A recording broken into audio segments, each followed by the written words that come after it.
We're ready. We're both ready. Can I see it? Oh, okay. All right, here we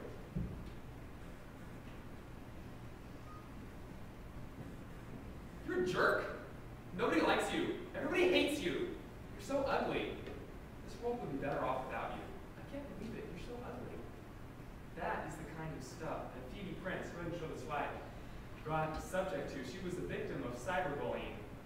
And she got subject to that kind of language. And she was already suffering from bouts of depression, and that hurtful speech put her up the brink. On January 14th, 2010, 3 months ago yesterday, she committed suicide. Go ahead, take it away. All around us, there is hurtful speech. Anything that does not build up other people is hurtful speech, and each one of us is guilty. Gossip, things like gossip, and all that sort of stuff. And we have to, in order to prevent things like that from happening, each one of us has to take it upon ourselves to fix our own speech. And I'm going to tell you about how practicing empathy can help you achieve that goal. Because Gloria Coman and Desiree Kachadurian, both researchers at California State University, said in 2003 that low levels of empathy are associated with tolerance of hate speech, not hurtful speech, but hate speech. So that's why you should make the sacrifice. You should become skilled empathizers by practicing empathy at a nursing home and spending that time. It's because hurtful speech in America is getting worse, and practicing empathy at a nursing home will help your talk respect others. So, hurtful speech in America is getting worse. Communication technology is connecting us more, and more communication opens and spreads more bad, hurtful speech.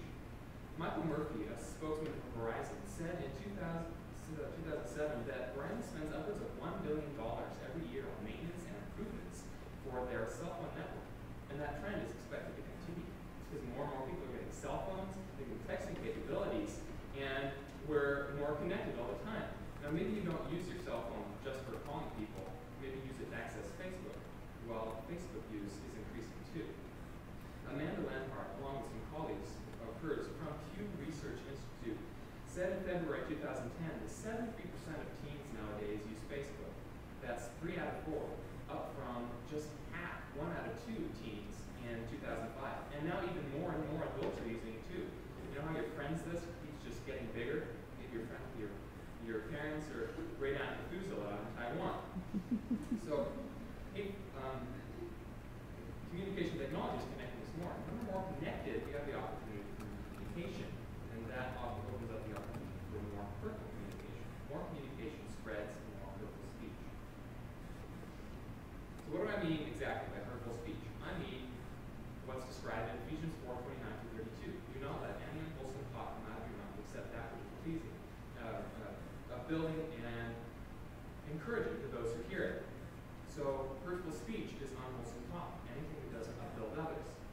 Now I should say that communication technology does let us communicate good things. Song-Ying Zhao and David Lesh, both sociology professors at Temple University in Pennsylvania, said in 2008 that communication technology tends to be an extension of how we already communicate. So if you tend to communicate fairly well and wholesomely, then we'll use communication technology that way. But there are lots of people, like the cyberbullies, who use it for bad and great purposes. And it just gets worse.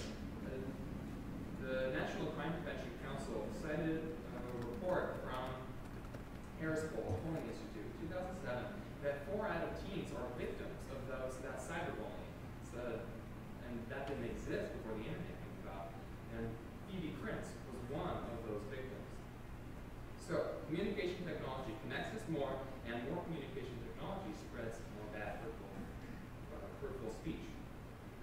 So we've got a problem. Hurtful speech in America is getting worse. But a lot of the time people talk like that is because they don't really understand what it's like to be on the receiving end, which is why practicing empathy will help solve the problem. Practicing empathy at a nursing home will help your talk respect others. It's because lack of empathy is a root of hurtful speech, and practicing at a nursing home is the ideal practice situation. So Gloria Coman and Desiree Kachadurian, I already cited before, they said that low levels of empathy are associated with tolerance of hate speech.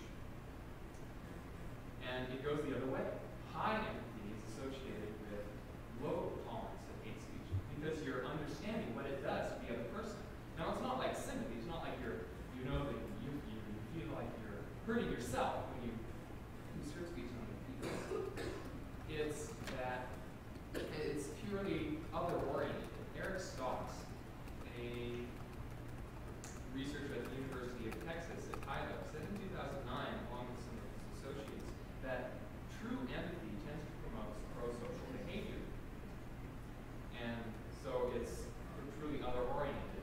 And of course, we can take the inverse of that, that low empathy tends to hurt empathy. So lack of empathy is at the root of hurtful speech. Now that's the problem. We need some way to increase our empathy, somewhere to practice it, like at a nursing home. Practicing at a nursing home is the ideal practice situation.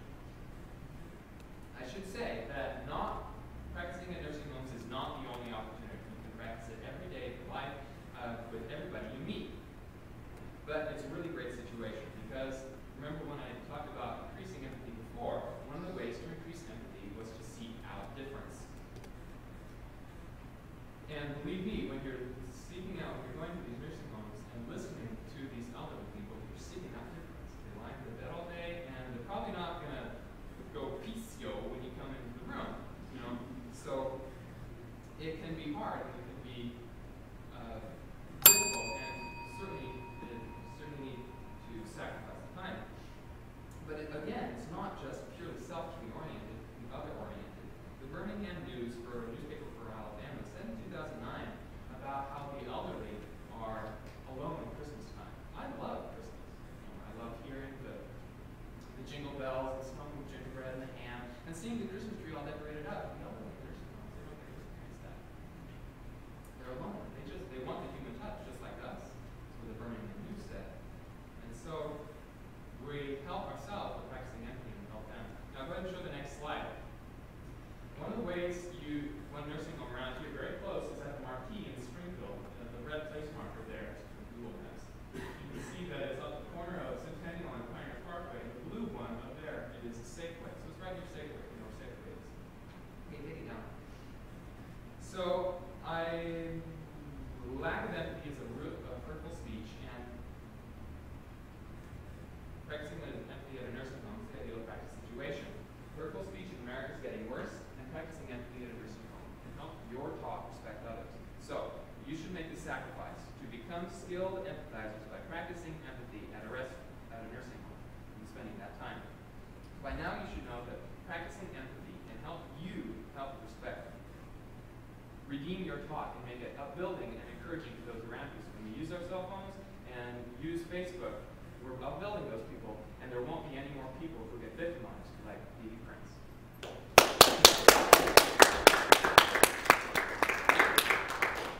Okay, one more.